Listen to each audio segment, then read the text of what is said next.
1 2 3 4 5 हम 5 ही रहते हैं, काफ़ी हम लोग के लिए। फुटेज बना लो। बात की थी ना आपसे कि किसी को नंबर नहीं दूंगी करके। हाँ बोले हम लोग, मैं खुद मना की हूँ मैडम, किसी को नंबर नहीं बात बोल रही हूँ। रिपोर्ट दर्ज कराई है मनोज राजपूत के खिलाफ में, क्या पूरा मामला था और 11 साल तक आप शिकार रही शोषण का और अब आकर के आपने शिकायत की है, क्या पूरा मामला है? ये जब मैं 17 इयर्स की थी उस टाइम मेरा इंजीनियरिंग में दाखिला हुआ था BIT दुर्ग में प्रथम सेमेस्टर में। तो उस समय हमारा घर में उनका आना जाना रहता था, बुआ के लड़के हैं तो घर में विश्वास ऐसा था कि आते जाते भी रहते थे तो फ़र्क नहीं पड़ता था। तो एक दिन अचानक से फ़ोन किए और बोले कि कहाँ है घर में, जिससे कुछ सामान छोड़ना है, आ रहा हूँ। उसके बाद बोले कि घर में कौन कौन है पूछे थे, फिर अचानक आते ही घर में अकेला पाके उस समय मेरे साथ जो भी हुआ। उसके बाद जब विरोध करी तो फिर जान से मारने की धमकी वगैरह दिए थे कि अगर तू किसी को बताई, क्योंकि मेरे पापा काफ़ी गुस्सा है उस समय, मैं पापा से भी काफ़ी डरती थी, अगर बताती उनको तो शायद कुछ कर भी देते, तो इसलिए मैं चुपचाप कुछ भी नहीं बोल पाई। फिर उसके बाद फिर रिपीट ये होता रहा। उसके बाद मैंने अगेंस्ट लिया कि अब मैं पापा को बता दूंगी। जब ये रिपीट हुआ तब मेरे को बैठाए, बोले कि नहीं, जब मैं अभी तो मेरा तलाक चल रहा है, प्रोसेस में है, जिस दिन तलाक हो जाएगा मैं तुमसे ही शादी करूँगा।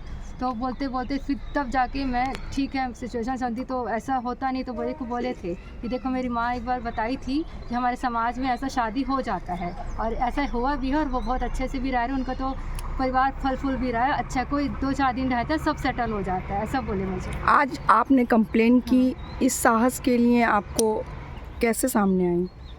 इसके लिए तो शायद मुझे अपने आप को मानना पड़ा है मुझे अपने परिवार के अगेंस्ट आना पड़ा है।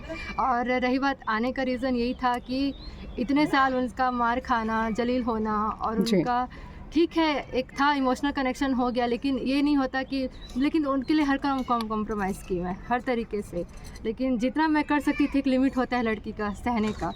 जिस दिन मुझे पता चला कि मेरे अलावा इनका अन्य लड़कियों से भी बहुत से संबंध है, जो मेरे साथ प्रूफ के साथ आया, पहले मैं नहीं विश्वास नहीं की थी, हो ही नहीं सकता बोली, लेकिन जब प्रूफ आ गया सामने हुआ, मैंने इनसे सवाल किया, मैं दिल्ली से आई कि मेरे को मेरे सवालों का जवाब दो, आप अगर किसी और के साथ था तो आप मेरे साथ क्या कर रहे थे 10 साल, तो फिर आज से मेरे साथ फेस नहीं कर रहे हैं।